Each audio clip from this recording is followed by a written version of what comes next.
Hello, I'm Don Geiger. I just introduced the new Evolution system, and I'd like to show you today how to do the installation. This system is extremely simple and inexpensive, and it's designed to give highly repeatable and accurate grinds. Let's get started with this system. You will need the standard Wolverine setup, which is the receiver with the standard V-notch. Okay. So in addition to a standard Wolverine receiver and V-notch, you will need a jig to hold your gouges, either the Wolverine vari-grind or an Ellsworth jig. The Ellsworth jig currently comes in a round model, which I don't have, but you could use a square one if you have it, or you can use the new round one. Let's open up the kit. Let me show you what you will receive. Alright, inside the bag we've got a preset gauge for the vari-grind.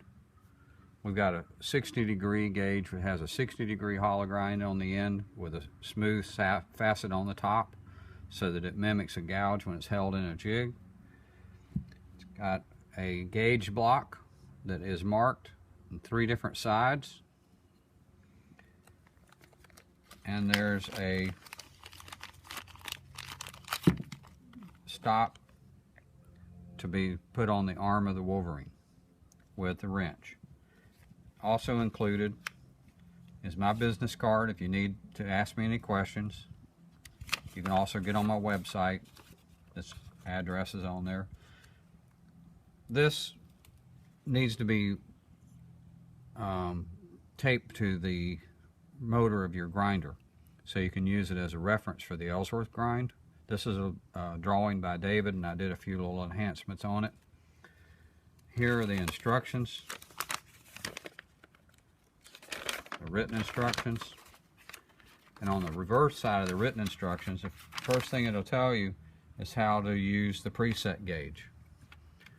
It's really important that this arm be set at a specific position in order to get the results that we're after. First thing you do is you loosen this arm. You put the face of the jig so that the wing nut is facing upward and you have accessibility to it. Move the arm over against this wall and tighten it securely. You've now preset the position of this before we move on further. Obviously, with the Ellsworth style jig, the arm is not adjustable, so we don't have to go through that. First thing you got to do is pull the Wolverine V-notch arm out. I've shortened mine to make it convenient for traveling. Take the stop, slide it over the Wolverine arm. Don't tighten the set screw yet until we move on further in the installation. Put this back inside the receiver and leave it. The next thing is we want to have the gouge and the 60-degree gauge always set it with a 2-inch extension beyond the end of the jig. So I've drilled a hole in here that's just slightly over 2 inches, and I've glued a dime in the back to keep it from wearing more deeply.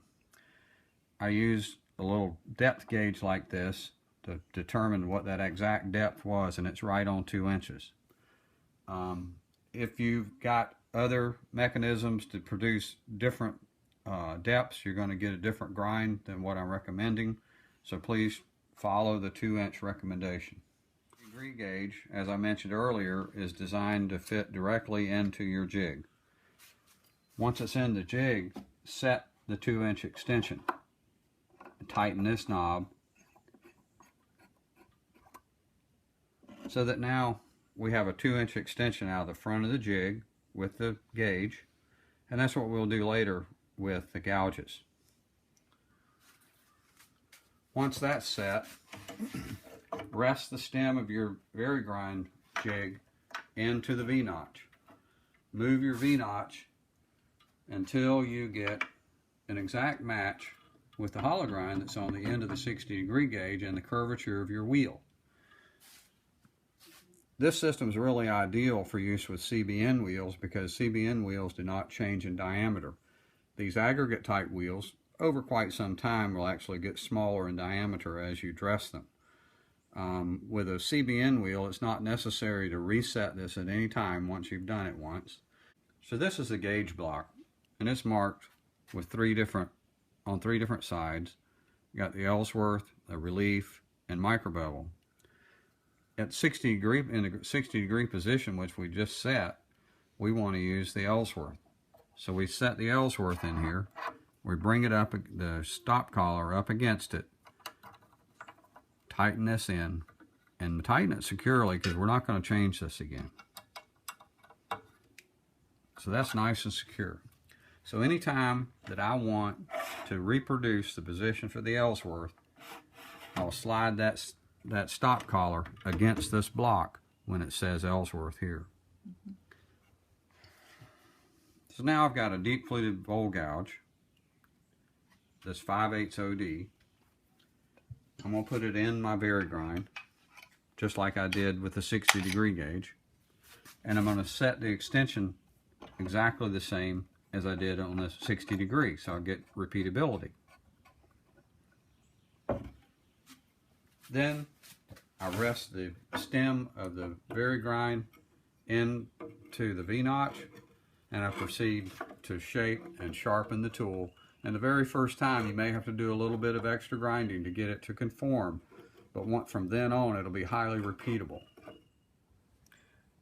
Here are a couple different variations on the Ellsworth grind. You'll notice this one here has a longer, straighter edge on it, so it's swept back a little bit further. And the further you come back, the flatter this gets. What you don't want is to end up with a concave edge on there like this. Okay? Then this one is a little bit shorter, didn't come back as far, and it gave us the opportunity to have a little bit of a positive curvature here. Some of that is a function of the shape of the flute. You always want a parabolic flute if you want to get a direct representation of the Ellsworth grind. But on this one, you can see we've got a real nice curve which resembles this very closely. We're gonna now sharpen the micro bevel gouge, and we're gonna produce the micro bevel first. Here's the side that says micro bevel. Don't move this. Move the whole arm and put this in place. Push against it and lock it in. We're now in the position to produce the micro bevel. As always, we want to set the 2-inch extension. So every gouge that we do, we have a 2-inch extension. But now go in and sharpen the micro bevel. And the micro bevel is just this tiny little part at the top. It's about maybe 1/8 of an inch wide. Some people use it even less, smaller. So once the micro bevel has been successfully produced or sharpened, then we need to do the secondary bevel, which is called a relief grind. Again, don't mess with the stop collar, just change the position of the V-notch and push against the gauge block where it says relief. Now we go in and we just work on producing or maintaining the secondary bevel. And you can use that secondary bevel grind to adjust the width of this primary bevel if you want. That's the way I like to do it. This is a micro bevel grind on an identical bowl gouge. Notice that there's a primary bevel here that's supporting the cutting edge, and then there's a secondary bevel behind it which provides relief, which will not come into contact with your wood. This micro bevel is sharpened at about 70 degrees. The important thing is that it's steeper than the 60, and it gives you a more perpendicular position to the face of the wood.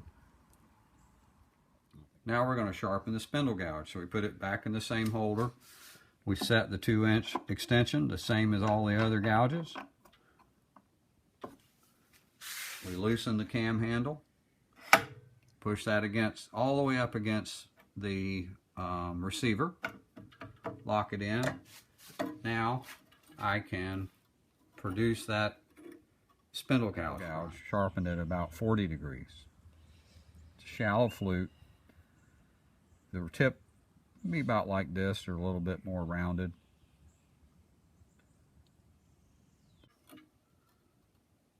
So basically what we've done is, with the use of this gauge block, we can be at the Ellsworth position, we can be at the Micro Bevel position, we can be at the relief grind position, or we can be at the spindle gouge position. Each one of these is highly reproducible and can be easily done in just a few minutes.